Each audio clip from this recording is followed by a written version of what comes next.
तो ये जो 0 से 30 डिग्री मेष, वृषभ और taurus is 30 to 60 degree, Mithun 60 to 90 degree, कर्क, सिंह, कन्या, तुला, वृश्चिक, धनु, मकर, कुंभ और मीन, ये 12 राशियां हैं। Aries, Taurus, Gemini, Cancer, Leo, Virgo, Libra, Scorpio, Sagittarius, Capricorn, Aquarius, Pisces, और क्रमशः सीक्वेंशियली ये 30-30 डिग्री जोडियक स्पेस के इनको अधिकार दिया गया है, 0 से 30 डिग्री, 30 से 60, और अंत में मीन राशि 330 से 60 डिग्री। अब हम चले इनके एलिमेंट्स को समझने में। एलिमेंट्स की हमने बात की थी चार को जब हम समझ रहे थे, वी हैड सेड कि चार एलिमेंट है, फायर, अर्थ, एयर, वाटर। ये जो चार एलिमेंट हैं ये इसी सीक्वेंस में जुड़ते हैं हर राशि के साथ, अर्थात fire is number 1। Number 1 fire, मेष। फायर कहां, अग्नि कहां लगेगी? अग्नि कहां लगेगी? पृथ्वी पे लगेगी। नंबर 2 इज ऑलवेज पृथ्वी, यहां टॉरस और वृषभ। नंबर 3, पृथ्वी पे आग तो लग गई, अभी आगे कैसे बढ़ेगी? हवा चलेगी, वायु तत्व।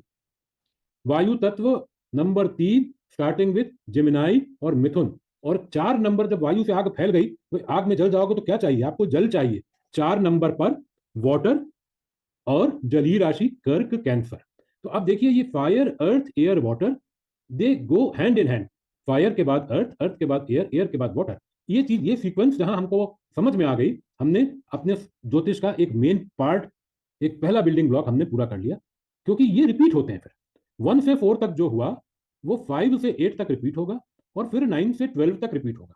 So what do you get? You get 1 2 3 4 into 5 6 7 8 9 10 11 12, 3 distinct part. हम 3 की भी बात कर रहे थे पहले, 3 डिस्टिंक्ट पार्ट। ये आपकी लाइफ को भी रिप्रेजेंट करते हैं, ये जो पार्ट्स हैं। तो आपकी मेच्योरिटी को भी रिप्रेजेंट करते हैं, आपके चाइल्ड होने को, आपके पेरेंट होने को, आपके अडल्ट होने को भी ये समझाते हैं। इनके जो नेचर है, नेचर अर्थात इनके जो प्रकृति है, हमने 4 देख लिए, फायर, अर्थ, एयर, वाटर। अब हम इनके 3 पार्ट को देखेंगे। पहला पार्ट है मूवेबल, चलायमान, चर। दूसरा है फिक्स्ड, और तीसरा है डुअल, यानी, और ये तीनों भी रिपीट होती है। वो 4 रिपीट हुए 3 बार, ये 3 रिपीट हुए 4 बार। तो आपको क्या मिला? आपको मिला कि मेष राशि जो है वो फायर एलिमेंट है, फियरी है, एंड मूवेबल है। अरे वाह! तो मूवेबल और कौन है? नेक्स्ट मूवेबल है कर्क राशि, जो जल की राशि है। उसके बाद मूवेबल कौन है? तुला राशि, जो वायु की राशि है। उसके बाद मूवेबल कौन है? उसके बाद मूवेबल कौन है?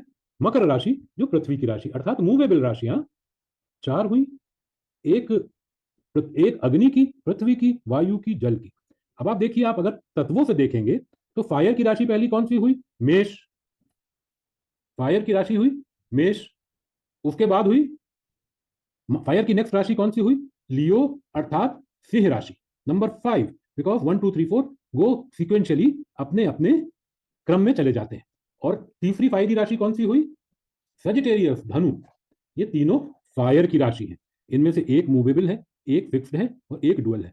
तो नाउ यू आर सीइंग कि ये 12 राशियां में कुछ चीज कॉमन है और कुछ चीज डिवाइडेड है। आगे ज्योतिष को जब हम और गहराई से समझेंगे तो हम पाएंगे कि ये जो सेम तत्व की राशियां हैं, ये एक दूसरे की बहुत बड़ी सपोर्टर्स हैं।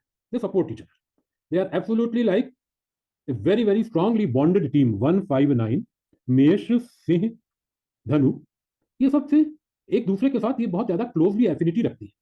क्यों?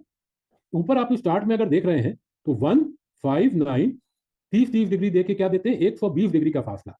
सो एनी जोडियक स्पेस जो दूसरी जोडियक स्पेस से 120 डिग्री का डिफरेंस रखती है, वह जोडियक स्पेस वो एक दूसरे को सपोर्ट करती है। They are really boosting, they act as a catalyst and a booster to the energy of the other planets. They form the same team. तो ये 1 5 9 हम लोग इसको ज्योतिष में करीब करीब याद सा हो गया है। आप भी देखेंगे तो धीरे धीरे आप उसको फेमिलियर हो जाएंगे। 1 5 9, 2 6 10, 2 6 10 भी पृथ्वी तत्व की राशियां हैं। 3 7 11, अगेन यू सी 4 का डिफरेंस है, 3 7 11 वायु तत्व की राशियां हैं। 4 8 12 जल तत्व की राशियां। अब अगर आप इसमें इस स्क्वायर को देखेंगे, ये जो अंदर वाला एक डायगोनल स्क्वायर बन रहा है, 1 4 7 10, ये सब अलग अलग तत्व हैं, लेकिन सब में कॉमन क्या है? ये सब मूवेबल राशियां हैं। ये एक दूसरे को सपोर्ट नहीं करती, पर देखिए सपोर्ट होता है जो एक दूसरे के साथ आगे बढ़, पर ये चारों मिल करके कंप्लीट करती हैं पूरे चारों तत्वों को। अगर ये तत्व कंप्लीट नहीं होंगे तो आप फिर भी कहीं अधूरे रह जाएंगे। इसी तरीके से जो सेकंड सीक्वेंस बनता है 2, 5, 8, 11, ये चारों राशियां फिक्स्ड हैं और ये भी चारों अलग अलग तत्वों की राशि है। एक फायर की है, एक वाटर की है, एक एयर की है, एक पृथ्वी की है। आप देखेंगे कि फायर की राशि और जल की राशि बैक टू बैक है, 4, 5, 8, 9, 12, 1। आप देखेंगे कि पृथ्वी और एयर की राशि बैक टू बैक है, 2, 3, 6, 7, 2, 3, 6, 7, 10, 11। तीन बैक टू बैक राशियां जो एक दूसरे के साथ चलती हैं। ये पैटर्न समझना राशियों को समझने की सबसे इंपॉर्टेंट हमारे लिए बात है कि अगर हमने इस पैटर्न को समझा तो हमने देखा ये जो जोडियक, ये केवल आप देखिए केवल राशि की बात नहीं है। आगे चल के जब आप ज्योतिष में बैठेंगे तो जब हम भावों की बात करेंगे तो भावों में भी ये सब इसी प्रकार से, इसी क्रम से जुड़ते हैं जो एक दूसरे के साथ ट्राइनल हो गया। अच्छा, आश्चर्य की बात यह है, पहले कौन की बात नहीं कर रहे, बहुत सारे विवाद कॉन्ट्रोवर्सीज हैं।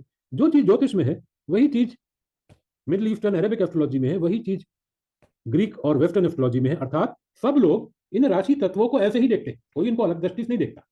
तो कॉमनैलिटी है, ये कंसेंसस इंपॉर्टेंट है समझने के लिए, क्योंकि यहां पर कोई चेंज नहीं होता। अब ये तो हमने देख लिया कि राशि के तत्व अलग अलग हैं, इनका कॉम्बिनेशन अलग अलग। अर्थात if we look at Mesh rashi, it is fiery and it is movable.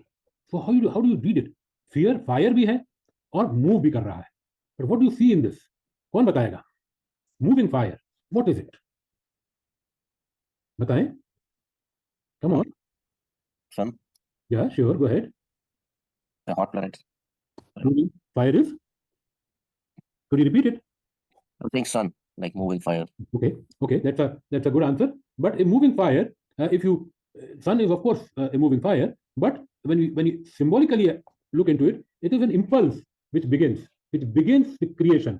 जो हम कई बार फिजिक्स में बिग बैंग की बात करते हैं, और ऋग्वेद का एक बहुत मशहूर नासदी सूत्र है, वो भी इसकी बात करता है कि एक सडनली एक इंपल्स आता है जिससे लाइफ स्टार्ट हो जाती है।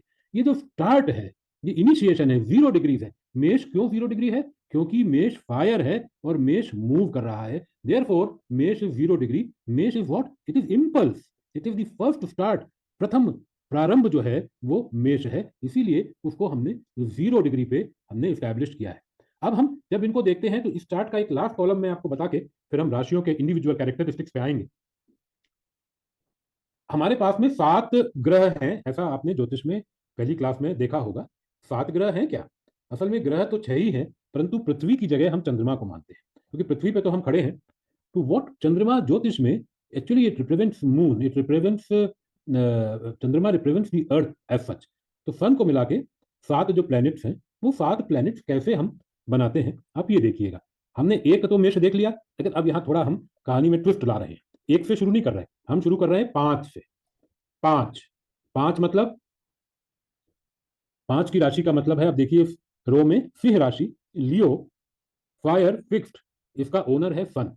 सन सिंह राशि द लियो, जो लियो अर्थात जो लियोनिन क्वालिटीज की हम बात करते हैं, रूलर की बात करते हैं, वो हमने सन को दिया है।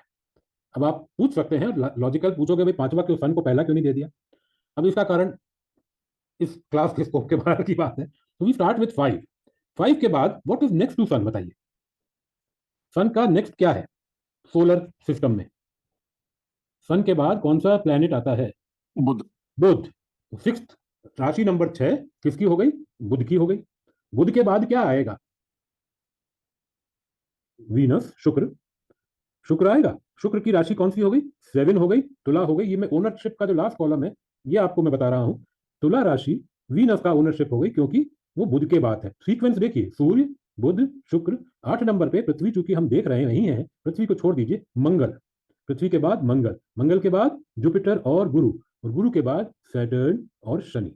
हम उन प्लैनेट्स को, सोलर सिस्टम के उन ग्रहों को जो दिखते नहीं नेकेड आई से, उनको हमने ज्योतिष में ग्रह के रूप में नहीं पाया है। यूरेनस, नेपच्यून, प्लूटो जो वेस्टर्न एस्ट्रोलॉजी यूज करती है, हम उसका इस्तेमाल नहीं करते। 2 कारण है, एक तो हमें दिखते नहीं वो नेकेड आई से, दूसरा उनकी जो एक साइकिल है वो ह्यूमन लाइफ से बड़ी साइकिल है, तो ह्यूमन लाइफ पे उनका इम्पैक्ट बहुत इंपॉर्टेंट फील नहीं किया जाता। हाउएवर ये दूसरे रूप में हम इसको देखते हैं, मैं आपको आगे बताऊंगा कभी। बट सैटर्न हो गया, तो ये क्या हो गए? 5, 6, 7, 8, 9, 10 रिपीट हो, 6 राशियां, 6 ग्रह, सूर्य, बुध, शुक्र, मंगल, गुरु और शनि। अब हम इसी को रिवर्स ऑर्डर में लेते हैं, जो हम आगे 6 राशियां पूरी करते हैं, बैक टू बैक हम चलेंगे। ये जो सम विषम है, ये भारतीय विचार को समझने में बहुत आवश्यक है, क्योंकि हम जो जब हम ऊर्जा की बात करते हैं तो उस ऊर्जा में हम पुरुष ऊर्जा और डाइवाइन फेमिनिन ऊर्जा दोनों को लेकर चलते हैं। बैक टू बैक हम चलेंगे। 10 के बाद 11 शनि सबसे डिस्टेंट है, तो शनि आ गए। शनि के बाद गुरु 12 इज गुरु। 1 कौन आएंगे? मंगल आएंगे। गुरु के हम नजदीक आ रहे हैं। मंगल के बाद शुक्र आएंगे। शुक्र के बाद बुध आएंगे और बुध के बाद पृथ्वी को परिभाषित करते हुए चंद्रमा आएंगे। तो चंद्रमा और सूर्य आर बैक टू बैक राशि। 5 चंद्रमा, 5 सूर्य और 4 चंद्रमा, ये ओनरशिप हमने इस कॉलम में दी है। अब हम अगर देखें तो पहली राशि का ओनर मंगल है। मंगल is the impulse, it is fire, it is energy, it is the start. And where does it start? It starts, it will go to earth. This earth is nothing but, this earth is nothing but, अर्थ मतलब पृथ्वी तत्व, शुक्र को represent करता है, वायु और जल। ऐसे फिर हम चलते चले जाएंगे। आप ये देखेंगे कि सूर्य और चंद्रमा एक एक राशि के स्वामी अर्थात ओनर है।